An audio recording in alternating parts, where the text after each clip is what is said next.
My name is Conor Ogrydziak, and it is an honor to bring my experiences before you today. Although I had hoped... Speaking up against genocide become anti-Semitism. How is that the same fucking thing? The meeting will be in order.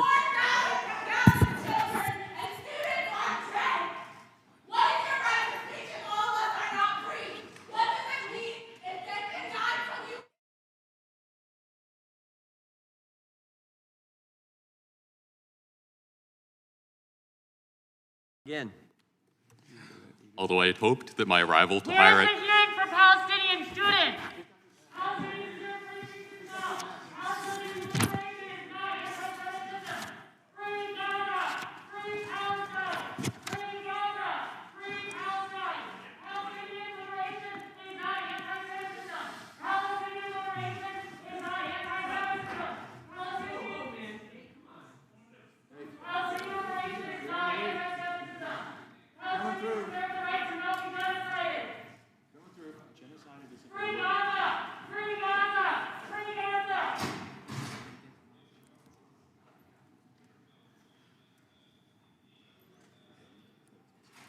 Mr. Ogrydziak, we'll keep trying.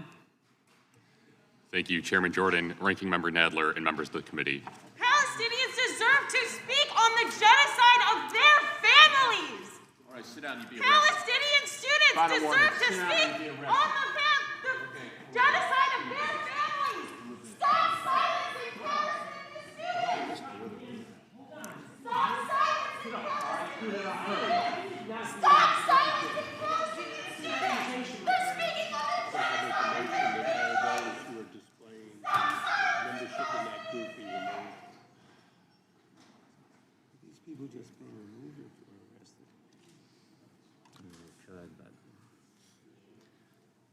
Gentleman is recognized.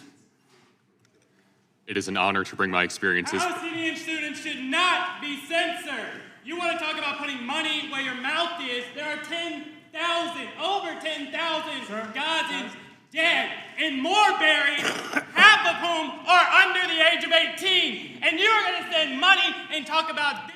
Where are the anti-Zionist Jews in this room? Nowhere. So you are not offering a plurality of opinion. You are offering partisanship. And you are offering murder to more Gazans. Free Palestine!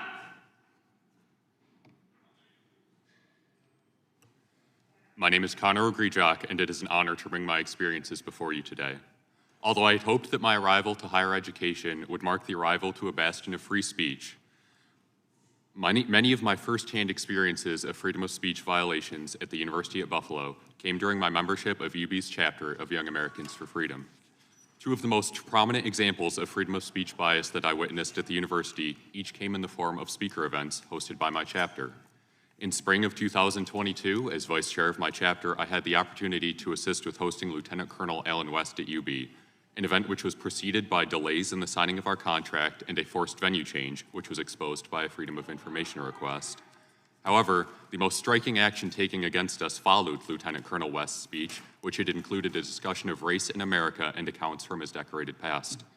When the floor was opened to a question and answer session, student protesters shouted from their seats before the audiovisual employees from UB Student Association, the student government, cut powers to the event's microphones and speakers, ending the session. Confrontations continued upon the exit from the event, and once outside, as you just saw in the video before the opening statements, chapter members were chased by a 100-person mob across campus. What that footage did not show was the former chapter chair being forced into a bathroom where she called 911 for rescue, and another board member being physically attacked. With silence from the university and charges not pressed by the Erie County District Attorney's Office, I've since been left to consider the precedent this sets for those who plan to protest future events on campus. Though I may not be qualified to determine what constitutes adequate evidence in the eyes of the justice system, if those who were involved in this mob were able to resort to fear tactics and violence without consequence, what is keeping a pattern of this despicable behavior from being set and executed repeatedly? This thought remained on my mind throughout the planning of a March 2023 event that I hosted as chairman featuring Michael Knowles. This event would grow to gain more pushback than any event on campus in the previous 4 years and provide the most clear-cut examples of freedom of speech violations. This pushback included delays in contract signing from UB Student Association, that deviated far from their outlined standard course of action, condemnation of the event by a local New York State senator and multiple Western New York-based organizations, a circulated petition constructed by 3 university professors calling for the cancellation of the lecture, which gained thousands of student signatures, a forced venue change orchestrated not only by university administration this time, but voted on by a SUNY council, a multitude of threats and torn literature, and even a tweet from Governor Kathy Hochul on the day of the event calling comments from Michael dehumanizing. The decry of this event garnered a responding statement from University President Satish Tripathi explaining that the Constitution protects speech on campus, quote, no matter how noxious the content, end quote. Based on the actions taken by faculty and the rhetoric used by Tripathi, I cannot name more clear examples of evidence that demonstrate the case of a university concerned only with following the letter of the law rather than uplifting conservative values to a level equivalent with the values of the left, which are often celebrated in the university's own Distinguished Speaker Series. Unfortunately, this was forced to extend into a federal lawsuit with representation by Alliance Defending Freedom once our YAF chapter was banned from campus as the result of a new national affiliation ban by the student government. Though I graduated in the previous spring semester and am no longer able to engage in discourse with opposing students, I am fortunate to still have friends on campus, including current YAF board members who can.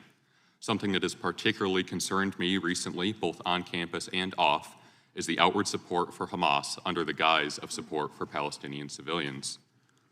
I will not generalize entire groups. However, an unsettling number of students who appeared both in a 300-person pro-Palestine march on campus as well as a protest against a pro-Israel speaker did not solely speak out in support of Palestinian civilians. Rather, these students stated their support for Hamas directly. I would like to be clear. Regardless of background, I do not wish for civilian death. Support for Hamas is not support for Palestinian civilians. It is the opposite. Support for Hamas is support for a terrorist organization, and this must not be misconstrued. Regardless of what side of the political aisle you reside on, it should be common ground that no student deserves to be threatened, mistreated, or silenced on campus due to their personal beliefs. Conservative students currently face a relentless uphill battle for representation on campus, and though we may seek support from outside groups and legislators such as yourselves, we will not accept the label of victims. Standing up for your beliefs will never be a waste of time, and as Americans, we hold this in our hearts. I thank you for your time. Thank you. Ms. Jordan, you are recognized. Good morning, Chairman Jordan, Ranking Member Nadler, and the members of the committee. My name is Jasmine Jordan, and I'm blessed to have the opportunity to speak with you all today. I was raised in the church and homeschooled from preschool through 5th grade. Both of these were crucial in shaping my early upbringing and my worldview. They gave me the strong foundation of moral beliefs and values that the Constitution was founded on. Lessons like iron sharpens iron, be a leader, not a follower, and so help me God are ingrained into every aspect of my character. As I progressed through the public school environment, this strong moral compass guided me throughout my journey, and I carried it with me to college. In spring 2022, I joined Iowa Young Americans for Freedom when I discovered that this organization aligned with the Christian conservative values instilled in me by my church and family. The more involved I became in the club, the more I discovered that the playing field for freedom of speech on college campuses was not equalized. The first time I noticed this was when Iowa YAF hosted Kellyanne Conway as a speaker. In response, I was doxxed in a group chat of over 800 students and was falsely labeled as a Nazi, a token, a white supremacist, and a bigot. Some individuals even expressed that I made them uncomfortable and feared that I might commit a hate crime against them, simply because I am Black and hold conservative principles. These students believe that if you are conservative, you are hateful, support oppression, and only want to benefit straight white men, even though such beliefs are untrue. When we hosted Lieutenant Colonel Allen West speak on campus last year, he spoke on the topic of debunking diversity, equity, and inclusion and proved that America is not racist. We used chalk advertisements to promote the lecture, which is something many colleges do, to effectively let students know about upcoming events. Immediately, our chalk was altered, which is a violation of school policy. New messages were put in place saying that Allen West is racist and that racism is prevalent in schools, thus critical race theory should be supported. At Allen West's lecture, a protester stood in the back holding a sign that read, "Stop the alt-right, punch your local Nazi today." This is blatant irony. Conservatives are slandered by students and faculty as harmful, yet here's an obvious example of someone openly delivering a violent threat and facing no repercussions. The entitlement continues. I find that when a conservative doesn't want to hear a speaker, they just don't attend the event. But when a leftist doesn't want to hear a speaker, they do everything they can to shut the lecture down. Our club recently hosted Matt Walsh. Students and faculty were willing to do anything to cancel the event just because they found Walsh's speech to be offensive. Some people were so dedicated to silencing our voices that literally as one of us was advertising with chalk, a leftist student was erasing each of those letters with a wipe. We received death threats along with plenty of verbal harassment. That night, before the speaking event, my hallmate, who happened to be the one erasing the chalk, stalked outside of my bedroom door by putting his ear on it to see if I was in my room because he was just so outraged by my involvement. That was a terrifying experience, but what I find to be more appalling is when I talked to our hall coordinator about this, and she replied, "People are allowed to think, feel, and react however they want to about this upcoming event." At the event, someone threw 20,000 marbles on the floor to prevent people from entering the venue. Attendees were spat on. Outside, a popular pep band well known to our school played loud music to try and drown out the speaker's message. I share these occurrences with you all to show that despite repeatedly meeting with the university administration, the rules are continually permitted to be broken by left-leaning students. They are, in fact, coddled by our school. The university expresses affirmations and puts together support, solidarity, and celebration spaces. These individuals act out against conservatives without care or consequence and are empowered to act this way because of the lack of action by the administration and university leaders. Conservative organizations do not get the same resources that these other organizations receive. Conservatives often have to hide who they are and what they believe in so that they do not lose relationships or receive a lower grade or face constant doxing, harassment, intimidation, or threats. I went to college with the expectation that I would hear different points of view because I thought it would be a place where young people could come together, disagree, and still be friendly and courteous to one another. However, after 2 years, I've realized that this is not the case at all, and that students who hold opposing views are often subjected to frequent violent threats and other forms of harassment with no accountability. Our founding fathers guaranteed every U.S. citizen the right to free speech in the Constitution. It is an important resource for all Americans, not just a small percentage of them, particularly if they hold different views and ideas than those of others. To ensure that peaceful continuation of the nation, we must all come together and understand that differing opinions and expressing them, we should nevertheless show respect for one another and refrain from causing each other bodily, mental, or emotional harm. Thank you for your time. Thank you, Ms. Jordan. Ms. Silberstein, you're recognized. I was alone in a world gone mad.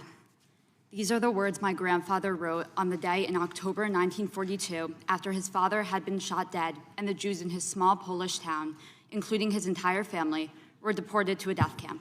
He was a teenager, alone in a labor camp with a bleak future filled with unimaginable suffering. I have thought about my grandfather's words often in the 32 days since October 7th, and I have watched what I can only describe as a world gone mad. I have seen and heard things on and around Cornell's campus that just over a month ago, I could not have imagined. Cornell professor Russell Rickford publicly justified and celebrated barbaric acts of terror as exhilarating and energizing, describing the torture, rape, and murder of innocent women and children as resistance. I see classmates perpetuating age-old anti-Semitic tropes on social media. I walk across the campus defaced with anti-Israel signage and graffiti, seeing phrases such as F Israel and Zionism equals genocide. Anti-Zionism and anti-Semitism are inextricably linked. This is evidenced by the Jew hatred that consistently and openly accompanies attacks on Zionism. On campus, I am now confronted daily with shouts to free Palestine from the river to the sea. This catchy chant is not about peace or sovereignty for the Palestinian people. It is a call for a Palestinian state extending from the Jordan River to the Mediterranean Sea, a territory that encompasses the entire state of Israel.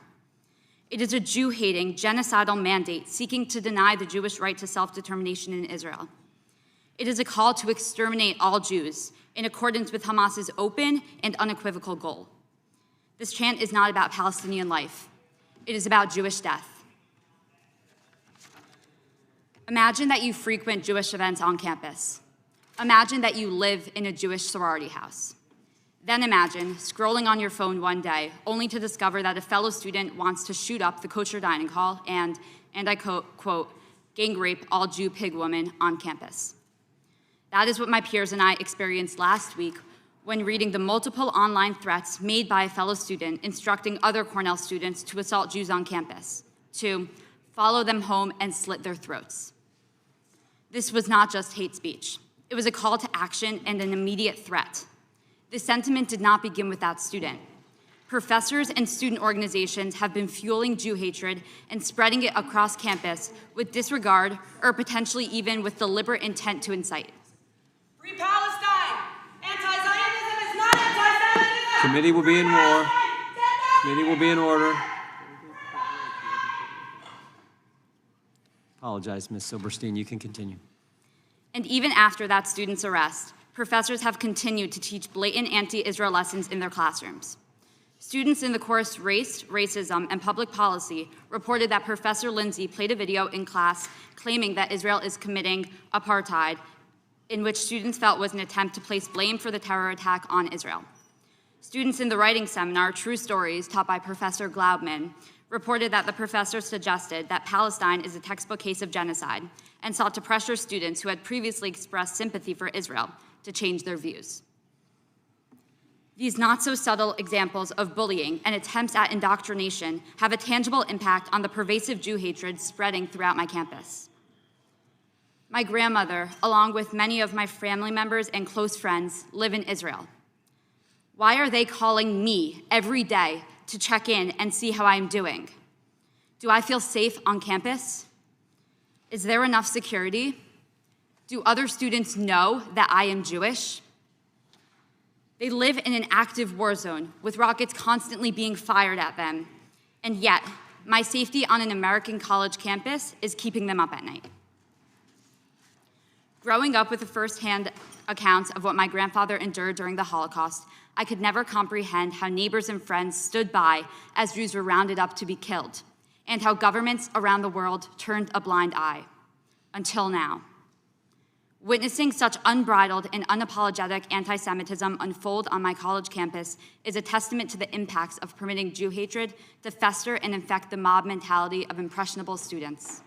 It is shocking that college campuses have devolved into echo chambers, fostering animosity, aggression, and bigotry, a shift that is painfully reminiscent of the vitriol and terror that my grandfather endured in the 1930s. Anti-Semitism can no longer be hidden under the guise of anti-Zionism. Disseminating lies about Israel is an effort to validate violence against Jews. I'm grateful for the supportive words from the Cornell administration, but actions speak louder than words. We require tangible measures, including strict adherence to policies that forbid threatening or intimidating behaviors towards any student and ensures that purveyors of violence are removed from campus. No student should ever live in fear for their safety, regardless of background or religion. What is happening on Cornell's campus and across universities in this country is not about protecting expressions of free speech or free exchange of ideas. It is about enabling and even promoting intimidation and the threat of harm to Jewish students and supporters of Israel. It is imperative that decisive action is taken to ensure the collective safety of students. Thank you for your time today. Thank you, Ms. Silberstein, and thank you for your courage. Mr.